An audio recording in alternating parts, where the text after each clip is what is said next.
What is up, you guys? Marty McFly coming at you, bringing you guys the merch. Sorry, it's been a little bit of a while. We've had a lot of things going on right now, but I wanted to do a quick CD haul for you guys. Just came back from seeing Victims, Upon a Burning Body, Hollow Front, and The Browning. Excellent show. Saw them down at the Orpheum in Tampa. Well worth the long drive at the end of the day to get to go see those guys. Hung out with the guys from Victims. The guys from Hollow Front all came out, hung out with the fans, signed a bunch of our stuff. It was pretty cool, man. They're really nice guys. Got a chance to meet Meredith, the drummer for Victims, as well as Johnny and most of the band itself. I've been a fan of Victims for a really long time, but I just love how their sound is progressing. They're really, these guys have really narrowed down their area, and they just pummel everybody every night of the week. And they're so nice. They sign all your stuff. They'll give you, shake your hand, give you a big hug, whatever. It's just really cool to get a chance to meet those guys.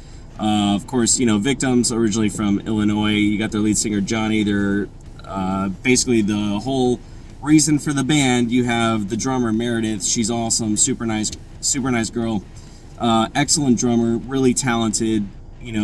She does a lot of the clean vocals as well as kind of the rapping stuff that they do in the band. And of course, you have Johnny, the lead singer. Really just nice guys, man. Really cool to hang out with. They'll talk with you. They'll sign all your stuff. Same thing with the guys in Hollow Front. I got a chance to meet Tyler. Him and his guitarist signed all my stuff for me. Really cool, man. I'm really glad I got a chance to go to this show, especially with one of my longtime friends. So I got a couple things that I got in between, as well as a quick trip to Sound Exchange Records, as well as a little bit of Amazon goodness. So like I said, the guys from Victims signed my CD for me, so it was pretty nice of them to go ahead and do that. Let's go. Which one should we start with? So let's go with this. We'll pick up our pick from Sound Exchange over in Tampa, Florida. This is the only CD by this band that I don't have. I have all their other stuff. But this, of course, is Time and Trauma by 36 Crazy Fists. Spine Farm Records release. I've been listening to this band for a really long time. I actually have an old radio press of their first album, but it's got the do not distribute tag on it. It was basically meant for the record station words, but interesting. It's not very often you get to see a band from Alaska, of all the places. But of course, their lead singer Brock Lindau vocals are very specific to this band. I feel like if you take out his vocals, the band does not sound the same. My first exposure to 36 Crazy Fists was Heartwork, actually, off of the Resident Evil 2 soundtrack. That was the first time I ever heard this band, and I was hooked. So this is the only one I'm missing. I have their last release, which is Lanterns. I don't really know what the band is doing right now. I know there's a huge problem with the lead singer, the rest of the band, and there's a breakup and just sudden death to the band. Haven't heard anything much. I need to go and check to see what this band is doing. Maybe they are back together. Hopefully they'll start playing some tracks or maybe even writing a new record in the future. I'm hoping that whatever happened, they were able to figure it out and maybe get back together, or at least get the band to keep going, because I really do like these guys. They're in their own genre. I don't even know really what to call them. I don't want to call them metalcore because that's not really fair to them.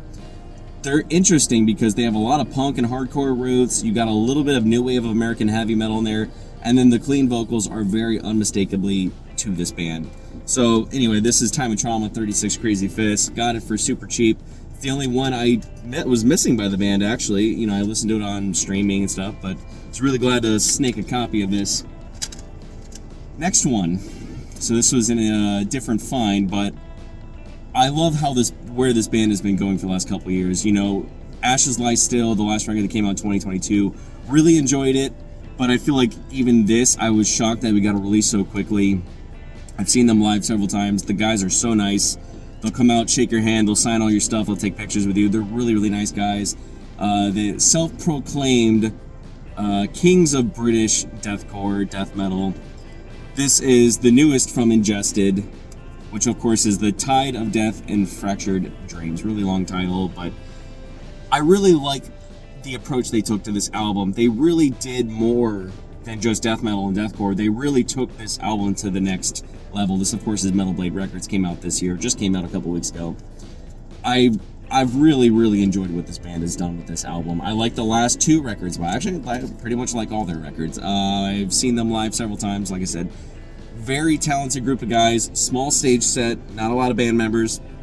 But they're able to they're able to come out and really garner everyone's attention. Every song on here, Endless Machine, Where No Light Shines, every song on here was a banger. There was no throwaway songs, for lack of a better phrase. But the very last two tracks, you have Kingdom of Sand, and then it goes into A Path Once Lost. This is the first time I've really seen this band try to go with some clean vocals just to see what they can do with it, and they did not disappoint. It's not overdone, but they actually came out with a really melodic way. The guy's got a really nice singing voice, actually. I really enjoyed it.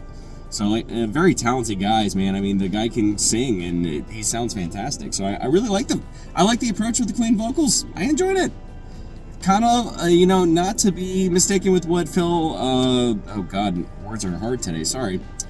What they're doing with Phil Bozeman over in Whitechapel. Not to be, they're not as much clean vocals as they did on their last record, but their attempts at clean vocals sound fantastic. I really enjoyed it. So this is, of course, like I said, it's the newest from Ingested. Can't recommend this record enough. If you guys haven't checked it, I definitely recommend it. If you love death metal, deathcore, if you like a little bit of more melodic, if you want melodic guitars, I think the lead guitar work is fantastic, as well as just the good old bass chugs throughout the record. Really enjoyed it. Really like where this band is going. The next one, I'm shocked I haven't talked about this yet, but this came out last year on Nuclear Blast Records. So this, of course, is the newest from Silosis. 10 songs, no throwaway songs. Every song is great. This is another band. I've been listening to them for years, basically since their first or their second record, and every record, they don't disappoint. They do something else. They do add more melody, they add more chugs, they add more riffs. These guys are freaking riff masters. I cannot recommend this new album enough. This, of course, you have guitars and vocalist by Josh Middleton. Josh has been doing a lot of guest vocals on other bands. Of course, you have the Ouroboros on the cover of the album as well. But Josh Middleton, unmistakable vocalist. Excellent lead guitar work on this album. Every track is a banger. There's no throwaway songs. Like all of their records, there are no throwaway songs. Every time they release a new record, they pull me in, and I'm always on for the journey. I really like what these guys are doing. And what I like is they did an interview. They were talking about going more melodic, adding more melody. It's not metalcore. I don't want to put them in that basket. They are just a heavy metal band. They have everything. They have thrash. A lot of thrash riffs in there. They have a lot of melody. They have a lot of brutality. The screams are excellent. I like the fact that these guys are kind of just waving the flag for heavy metal right now. Super talented group of guys. Like I said, 2023 Nuclear Blast Records, can't recommend it enough. I would go as far as just to say this is just a great heavy metal album because you have a little bit of everything. Like I said, you have the metalcore. If you want the cleans, it's in there. It sounds great. Thrash riffs, chugs, breakdowns, excellent guitar writing. And I think that's what separates them from anything coming out of just traditional postmodern metalcore. These guys are riff masters. The guitar writing is excellent, and they're very memorable. Excellent hooks, great riffs. These guys are, like I said, they're riff masters. So I can't recommend this new record enough. Now we have this. I feel bad putting this on this channel. But you know what? We all have our guilty pleasures, right? I remember when this album came out, 2013, and the band basically went broke because they got rid of their record label, and everyone did the, basically the pledging, where if you gave them $10, you got all the songs plus all the bonus tracks when the album was released. And I never had a hard copy of it. Now, granted, their last album was absolute garbage. It's a throwaway album. I didn't buy it. I think I liked maybe 2 or 3 songs on the entire record. And you know what? Screw it, man. Common courtesy, a day to remember. I really like Bad Vibrations, and I like this as well. It's a lot more poppy. There's some songs on here, man. It's like Dead and Buried, I'm Already Gone. Very poppy, very acoustic, where I was like, all right, they got to experiment, they got to do different stuff. But I did see them live when this record came out, and I thought they did a great job with it. The first track, City of Ocala, Right Back At It Again. They got some heavy tracks on here as well. You got Sometimes You're the Hammer, you got Life at 11, Life Lessons Learned the Hard Way. So you do have some heavy songs in here. The final track, I remember, is just, it's how A Day to Remember ends the records, and they always do a great job. Now, the 3 bonus tracks, Leave All the Lights On, Good Things, Same Book, Same Page, all I hear is Goo Goo Dolls worship, and that's okay. That's not a bad thing. But if you listen to the last 3 tracks, you know, they obviously have the screamy screams on there too. But when I heard these songs, I was like, holy crap, they've been listening to Goo Goo Dolls. Early 90s punk. You know, as far as Goo Goo Dolls, you know, I'm talking going way back. Post Jed. But, you know, before Dizzy Up the Girl, I would say Superstar Car Wash. I would say Boy Named Goo era Goo Goo Dolls. And honestly, that made me like the tracks even more because that's exactly what that reminded me of. So, I know, it's kind of weird, but I do like this record. Bad Vibrations was A Day to Remember's last good album. Now they're signed for whatever it is, Bowling for Ramen Records or whatever the heck it's called. And, I mean, dude, that last album was like a fuck you to the fans. I know YouTube's probably going to get mad about this, but it was. Unfortunately, I feel like the last record's called You're Welcome. We waited 100 years for that album to come out. And then they basically just said, screw you to the fans. I mean, they have a song called F You Money. And I don't know. I don't need to listen to them anymore, really. I don't really need to give them much more support unless they're going to get their act together. It's unfortunate, but, you know, they had a song called Viva La Mexico, which wasn't bad. The final track wasn't bad, but like 1 or 2 heavy songs. But I really feel like they make you wait, 5 years for that record, and then the record itself was just garbage. I mean, the tracks I thought were going to be heavy just sounded like crap. Soulless, heartless, you know, the melodies were not very good. I feel like the themes behind them, I know it was called You're Welcome, but it really sounded like they were saying screw to the fans. And I know that may have been ironic. Maybe they're saying screw the record label, I'm not sure. But the way I interpreted it, the way it sounded, it sounds like they were just saying like screw the fans. We have money. It doesn't matter. It doesn't matter how bad the album is. It doesn't matter how badly and poorly recorded, poorly produced, and how bad it sounds. And yeah, I think most people agree. You're Welcome was a garbage album, and it's unfortunate, but that's the way I feel. Maybe they'll prove me wrong and come out with a decent record. They're doing a big tour right now, which of course is skipping Florida. The less I say about that, the better. But, you know, I'm sure they always do that, though. They always skip Florida, and then they do a hometown show, or they'll do something where they do like 5 tour dates in Florida so everybody can get a chance to go see them.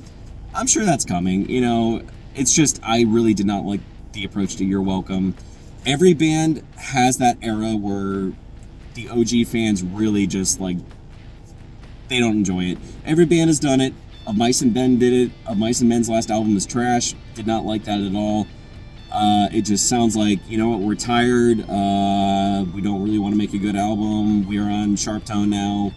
You know, blah, blah, blah. I just didn't think it was good. You know, the new Wage War I thought was trash. It just feels heartless and soulless. Way too many electronics. It sounds like a sellout album that they're trying to be something that we're not. It just sounds like they're trying to be something that they're not. Really didn't like their approach to what's going on right now. So Mice and Men, I mean, it's basically everyone's doing their Saint Anger right now. And I feel like this is no different. A Day to Remember did theirs.